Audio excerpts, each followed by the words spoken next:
وعلى آله وصحبه وأزواجه أجمعين।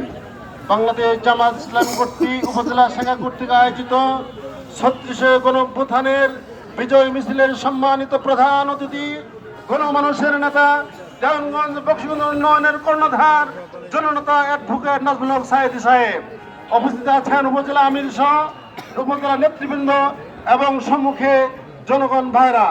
আমরা সাক্ষী আছি আজকের দিনটি যেমন আনন্দের দিন, অপরদিকে আমাদের বেদনার দিন। এই দিনে বাংলাদেশ জামাত ইসলামের মতো একটি আদর্শ দলকে আওয়ামী লীগ ফ্যাসিবাদী সরকার নিষিদ্ধ ঘোষণা করেছিল। আজকে জনগণ তাকে নিষিদ্ধ ঘোষণা করে আকাশ থেকে পালিয়ে যেতে বাধ্য হয়েছে। অপরদিকে আনন্দের দিন হচ্ছে ৩৬ জুলাই বাংলাদেশ ইসলামী ছাত্র শিবির জামাত ইসলামের নেতৃত্বে জনগণ একত্রিত হয়ে এই ফ্যাসিবাদী সরকারকে হটাতে পেরে তারা সক্ষম হয়েছে। এই জন্য আজকে আনন্দের দিন। সমৃদ্ধ ভাইরা, এই আনন্দের দিনকে আমরা শক্তি কাজে লাগে। আগামী দিন হলো দাঁড়িপাল্লার দিন, আগামী দিন হচ্ছে ইসলামের দিন, আগামী দিন কোরআনের সংসদের